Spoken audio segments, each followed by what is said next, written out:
Hi everyone, it's Vu again and welcome to 2021. I took a little bit of a short break, but I'm going to be making videos again. And with my first video, 2021, we're going to start with a very controversial topic because we love controversial topics on this channel. The question I often get asked is, I'm in high school, I'm a teenager, or maybe I'm even a college student. Should I follow my dreams and do what I'm passionate about? Or should I study something or take a job in something that actually makes money, quote unquote? So one fact about me is I play music. So I played jazz, I played the saxophone, also played clarinet for classical, I played a bunch of instruments, and I was quite proficient at it. In high school, I used to travel to different states and then do band competitions and compete, and I was actually quite very good. I came at this crossroads, like what should I pursue in the future? Should I continue down this music path or should I get a quote real job? Now looking back on the past 10 years or so, I often wonder if I made the right choice for myself. And in retrospect, when I really think through it, I truly honestly think I did. I actually have a lot of time to play music now. I can use it as a hobby. Of course, I'm not doing it as my profession, but I have quite a lot of disposable income. I can buy all the instruments I want. I have like probably 15, 20 instruments out there, and I get to dedicate a lot of time playing and practicing music. And I'm very happy about it, and there's not that much pressure in having to be a certain caliber of musician because otherwise, if I'm not practicing, then I can't find a job. I think that has made it a lot better for me to take off the pressure and actually really enjoy music. Now this is just an anecdote, but I have some other colleagues from high school that went on a different path. They went to actually major in some of these like jazz performance, music studies, education, etc. It seems like the ones that are focusing on education are doing pretty well. They have a fulfilling job. It's pretty stable. Unfortunately, I think for some folk, I've heard on many occasions that do jazz performance, they actually end up running into some struggles. For example, in order to pay the bills, they often have to play at weddings or play gigs, and a lot of their money is from tips, and then they take musical requests. And some of them say, like, if I have to play the girl from Ipanema like one more time, I'm gonna lose my mind, right?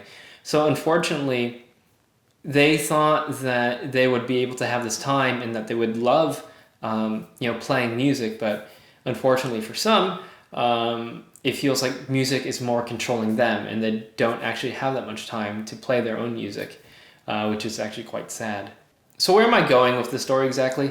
I think one of my points that I'm trying to make is following your dreams is great and all, but that might not be for everyone. Hollywood likes to push this narrative where if you just try hard enough and you struggle hard enough, then you can potentially succeed. And although sometimes that is true, I think one of the things that it definitely downplays is just really the sheer amount of luck that goes into it all. You have to be skilled. You have to also be tremendously lucky, and that's something that these media doesn't really show. On the flip side of that, I think the negative is that sometimes it's portrayed where if you don't follow your dreams and you go for the profession that makes money, you're often portrayed as a sellout or a sleazeball. You see a lot of those lawyers or bankers in movies portrayed as completely arrogant or selfish and stuff like that. I think the point I'm trying to make is that there isn't just this black and white kind of connotation. The truth is probably somewhere more closely in the middle. You don't necessarily have to do the only thing that impassions you, otherwise you're gonna hate your life. That's just not really how it works. And on the flip side, just because you pursue a different profession doesn't mean you're a sellout, that you have no soul, and that you're going to be depressed as well. My advice to you is often you can do both things. You can follow your passion, although it might be a compromise, and also really be satisfied with your life.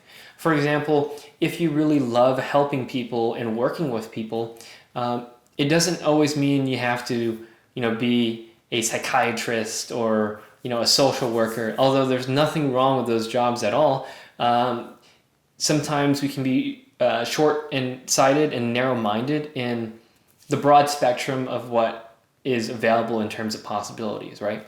So for example, if you really love helping people, maybe you'd actually really enjoy, I don't know, sales, right? Maybe you get really satisfied with selling an actual good product to somebody, or being an account manager, or I don't know, working even in construction as a project manager to help people build their own houses and achieve their dreams. Again, like, just because you love helping people doesn't mean you have to focus on this very narrow band. Me, for example, I really love solving problems. As a kid, I kind of realized that I just loved doing puzzles, thinking through riddles, and then like tinkering with things. And that really naturally led to engineering, I guess. Also, because I love music, I think another profession that could have very well worked for me was something like audio or sound engineering.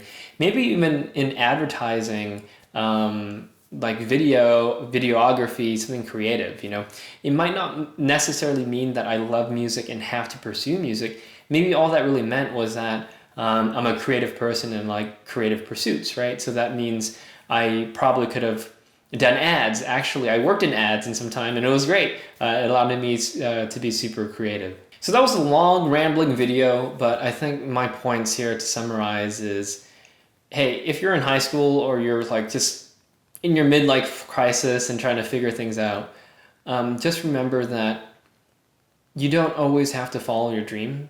Your dream can be expansive. It doesn't necessarily have to be one narrow thing. And if this video somehow convinced you not to follow your dreams, to be honest, and this is going to sound really harsh, but you're probably going to fail anyways. And if you watched this video and thought, wow, who is this guy telling me this? Screw him. I'm going to do whatever I want. I'm going to do it anyways.